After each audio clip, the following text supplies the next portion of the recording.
Bonjour à tous.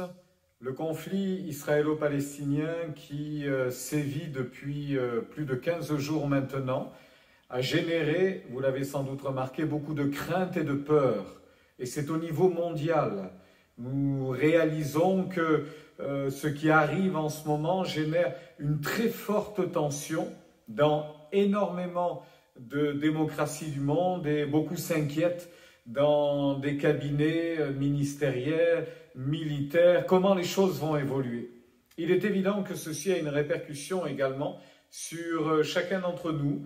Nous, en tant que chrétiens, nous, en tant que croyants, nous regardons la situation de ce qui se passe actuellement comme une alerte, quelque chose qui nous ramène à ce que Jésus avait annoncé par avance en nous rappelant qu'il viendra un temps où l'on entendra parler de guerre et de bruit de guerre et que ceci ne sera pas la fin, mais plutôt un commencement de temps très difficiles.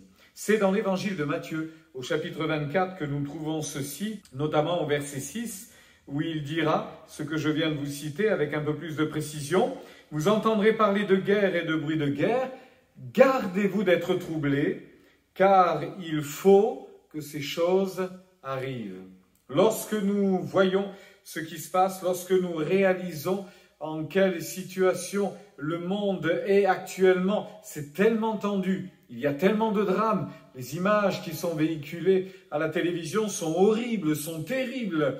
Je voudrais vous rappeler au travers de ce chapitre 24 de l'évangile de Matthieu juste quelques règles pour nous permettre de ne pas sombrer, de ne pas perdre de vue l'essentiel. Dans cet évangile donc de Matthieu au chapitre 24, Jésus nous demande premièrement de ne pas nous laisser séduire. À quoi donc?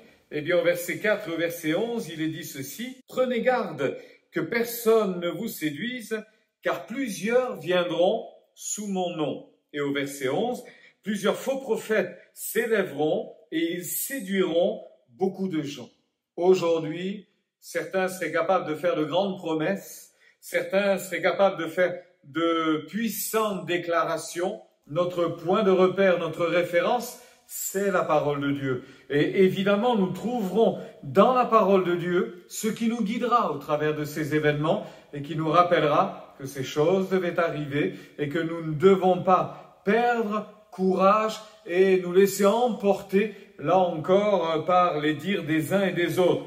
Ne pas perdre courage, ceci devait arriver. Tout ce que nous voyons est terrible, ça nous meurtrit au plus profond de nous, et ces choses devaient arriver. Ne nous laissons pas vaincre. Au verset 13, il est dit ceci: « Celui qui persévérera jusqu'à la fin sera sauvé. » Vous entendez? Celui qui persévérera jusqu'à la fin sera sauvé. Alors je vous dirais, comme dans tous les temps de persécution, parce que l'Église sera persécutée également, les croyants seront persécutés. Derrière ce peuple juif qui peut être accusé de tous les maux de la terre, viendra le moment où les chrétiens, les croyants seront accusés à leur tour. Et nous savons que malheureusement, la situation des croyants dans le monde, elle n'est pas favorable aujourd'hui. Et jamais le monde n'a autant persécuté l'Église de Jésus-Christ.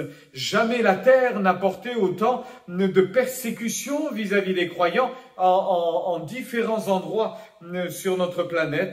Persévérer, résister, travailler, là encore, à l'œuvre du salut, parce que l'incrédulité avance, la nuit descend, mais le message de Jésus-Christ reste toujours le même, fort et puissant, capable de changer le mal en bien et capable de donner de la joie dans le malheur et de sécher les larmes. Et puis ne doutons pas, là encore, verset 35, il est dit ceci: « Parce que si le ciel et la terre passeront, la parole de Dieu ne passera pas. » La parole de Dieu est et demeure pertinente.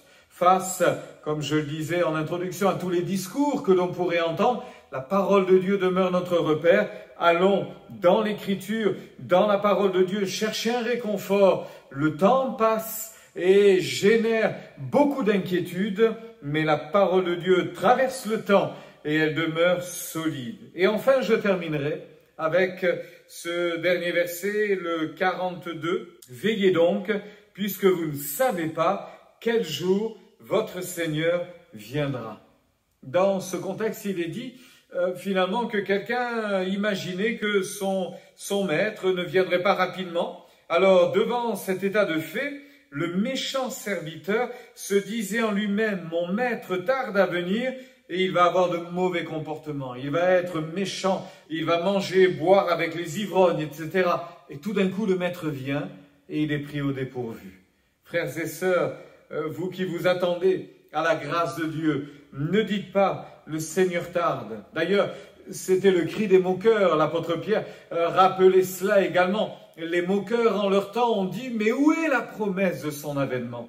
Nous savons que Jésus revient, nous savons qu'il est à la porte, nous savons que le monde est à feu et à sang, mais la lumière de l'Évangile demeure la seule réponse. Alors face à ce chaos ambiant, face à cette morosité qui grandit, ne perdons pas notre efficacité dans le témoignage, ne doutons pas un instant que Jésus est à la porte, soyons prêts tout en nous préparant, restons fermes sur la parole de Dieu qui nous a dit que ces choses devaient arriver. Nous avons de l'assurance, nous sommes dans sa main, parfaite sécurité, nous sommes protégés par lui. Et ça, c'est ce qui va rassurer notre cœur. Soyez encouragés aujourd'hui et je vous souhaite une bonne journée bénie.